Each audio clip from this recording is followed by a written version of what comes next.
तव कथामृतं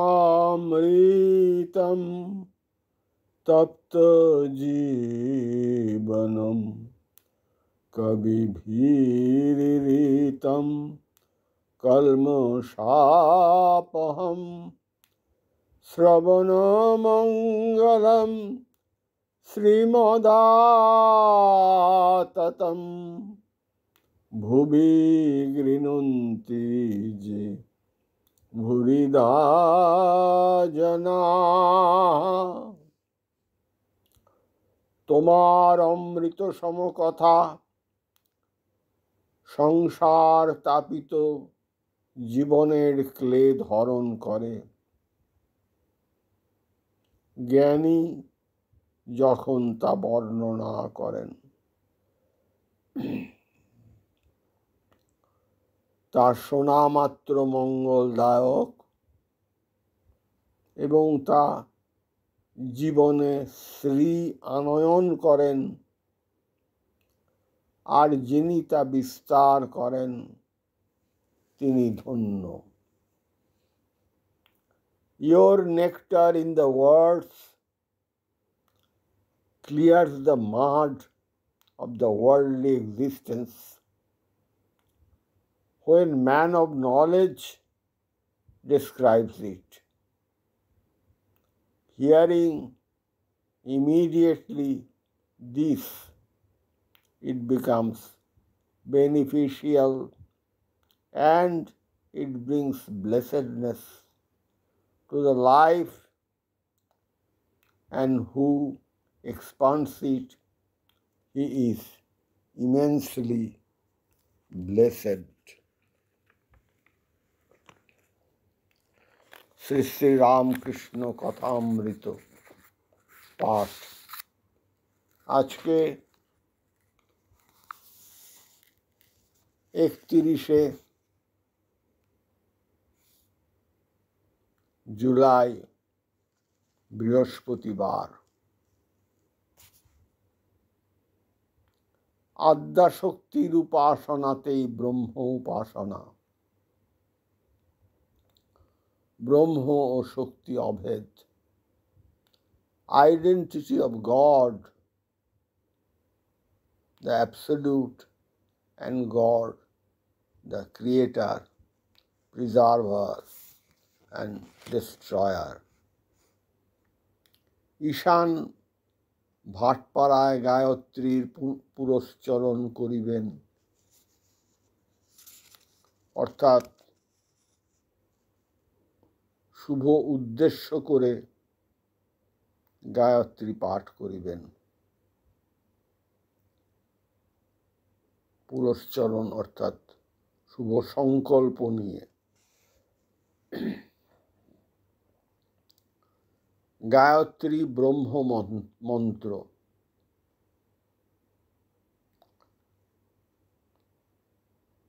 গায়ত্রী ব্রহ্ম মন্ত্র। ওম ভূর্ভুবস্য তৎসবিতুর্বরেণ্যং ভর্গো দেবস্য ধীমহি ধিয়ো ও ন প্রচোদয়াৎ। এই মন্ত্রে বলা হচ্ছে মূল যে ভাব,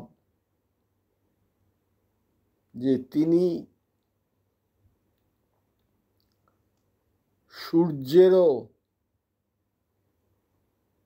আলোক দাতা, সূর্যকেও যিনি আলোকিত করেন, অর্থাৎ সমস্ত কিছুকে যিনি আলোকিত করেন, অর্থাৎ সব জ্ঞানকে যিনি আলো দিয়ে মিনিংফুল করেন, সেই যে পরম ব্রহ্ম, তাকে আমি প্রার্থনা করি যেন আমার ধী, আমার বুদ্ধিকে আলোকিত করেন। ওং ভূর্ভুবস্য তৎসবিতুর্বরেণ্যং সবিতুর্বরেণ্যং, অর্থাৎ সূর্যেরও যিনি বরণীয় তাঁকে, অর্থাৎ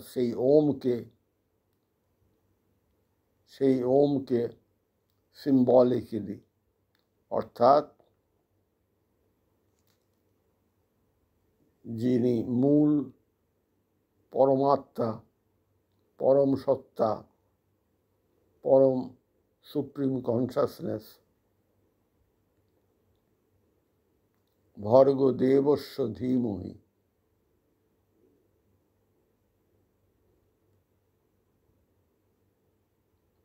সমস্যই ভর্গদেব, ধীমহি, আমায় ধী দাও, আমায় বুদ্ধি দাও। ওং ভূর্ভুবস্য তৎসবিতুর্বরেণ্য ভর্গদেবস্য ধীমহি ধিয়ো ওন প্রচোদয়াৎ, তোমায় সেই প্রার্থনা করি। ঈশান ভাটপাড়ার গায়ত্রীর পুরস্চরণ করিবেন। গায়ত্রী ব্রহ্মমন্ত্র।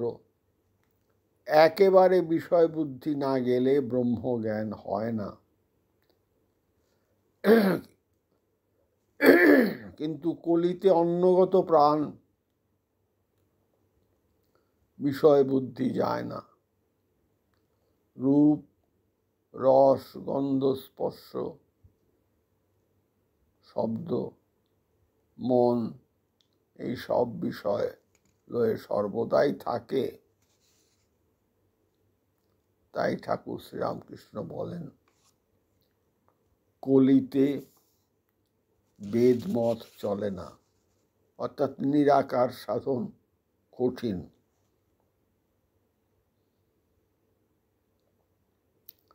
এখানে মন এইসব বিষয়ের সাথে ফুটনোটে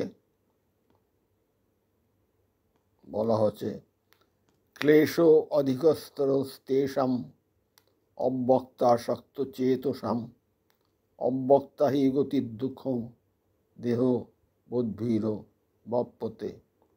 এটা গীতার ১২শ অধ্যায় ভক্তিযোগ।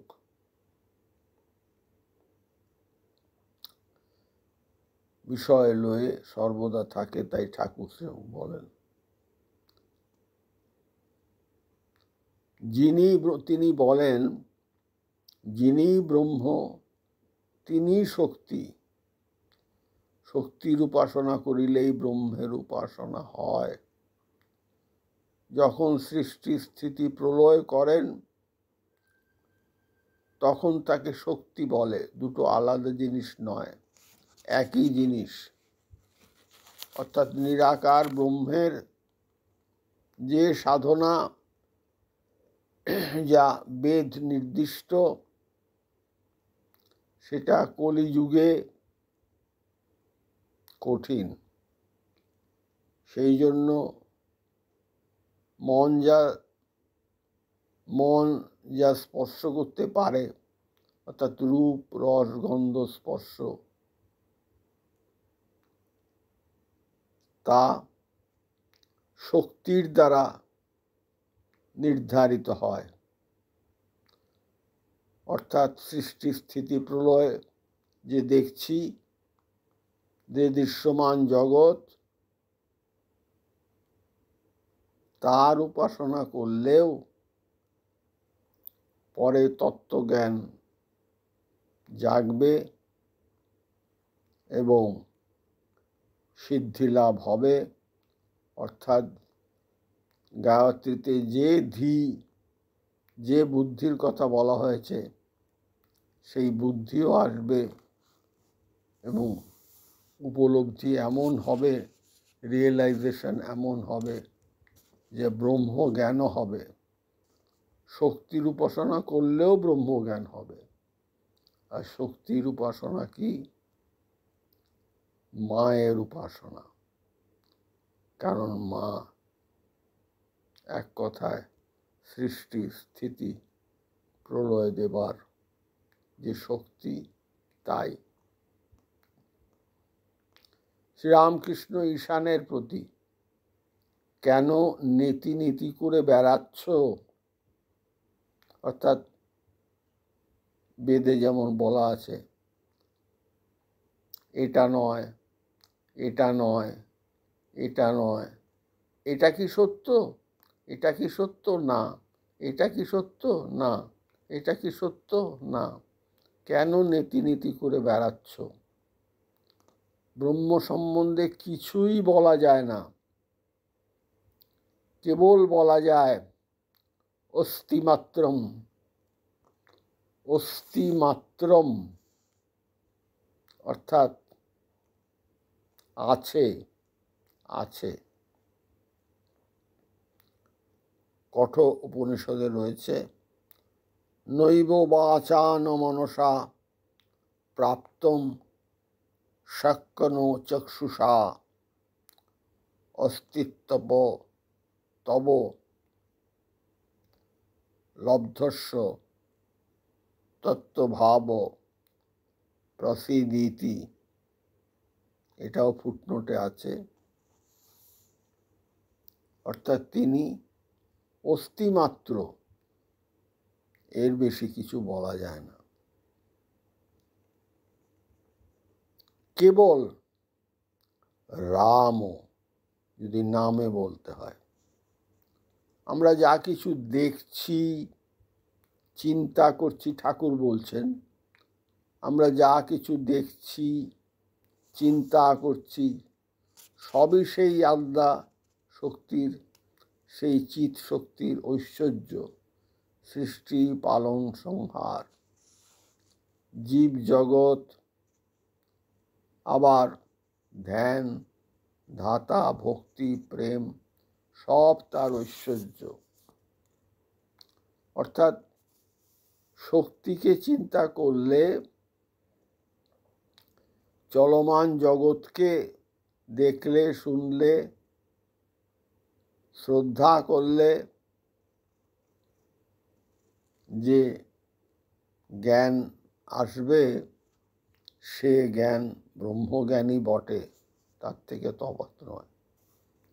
কিন্তু ব্রহ্ম, ঠাকুর বলছেন, কিন্তু ব্রহ্ম আর শক্তি অভেদ।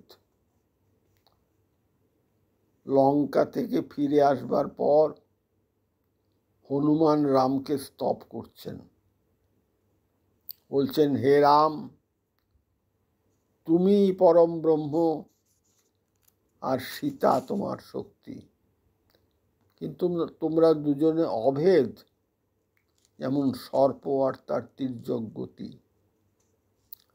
সাপের মতো গতি ভাবতে গেলেই সাপকে ভাবতে হয়, আর সাপকে ভাবলেই সাপের গতি ভাবতে হয়। দুগ্ধ ভাবলেই দুধের বর্ণ ভাবতে হয়, ধবলত্ব, দুধের মতো সাদা, অর্থাৎ ধবলত্ব ভাবতে গেলেই দুধকে ভাবতে হয়।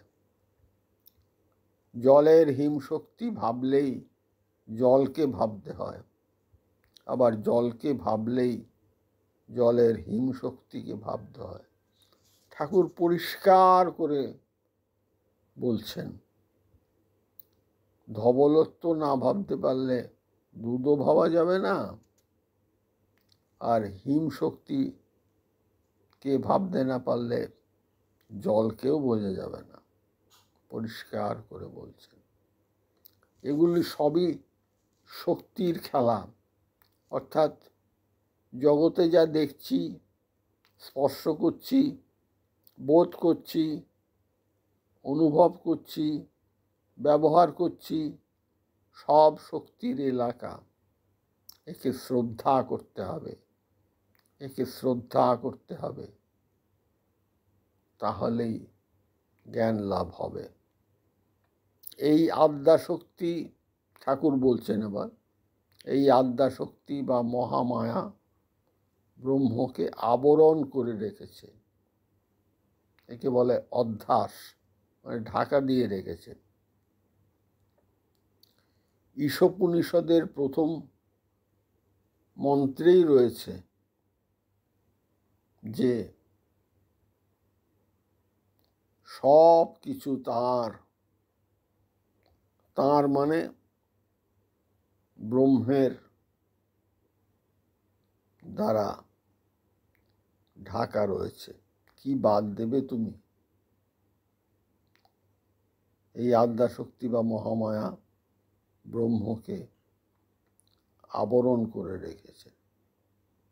আবার ব্রহ্মকে আবরণ করে রেখেছেন আদ্যাশক্তি, মানে হলো, যেমন আগে বলা হলো, ঈশোপনিষদের সব কিছু ঈশ্বর দ্বারা বাধিত, ঈশ্বর দ্বারা ঢাকা, অর্থাৎ ব্রহ্ম দ্বারা ঢাকা। আবার সেই ব্রহ্মকে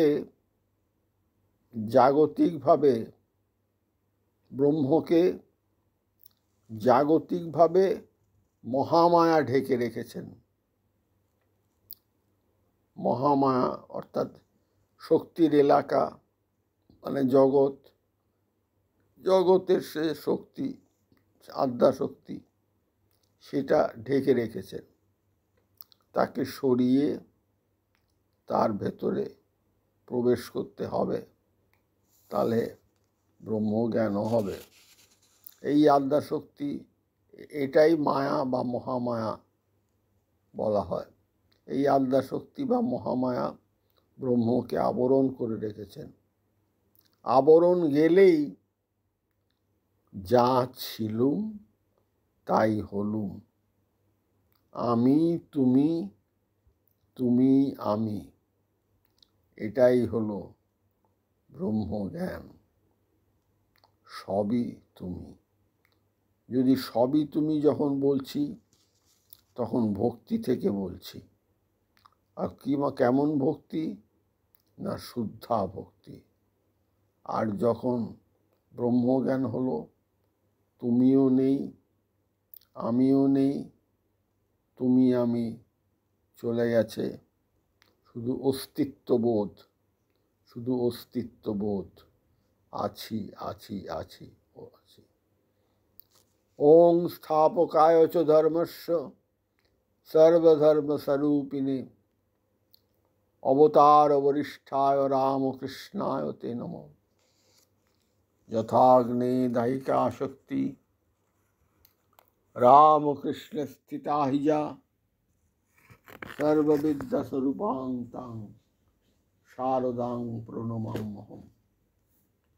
নমঃ শ্রী জ্যোতিরাজায় বিবেকানন্দ সুরায় সচ্চিৎ সুখ স্বরূপায় স্বামিনে তাপহারিণে। তাই শেষ করি, শক্তিকে শ্রদ্ধা করে ভালোবেসে গান গেয়ে।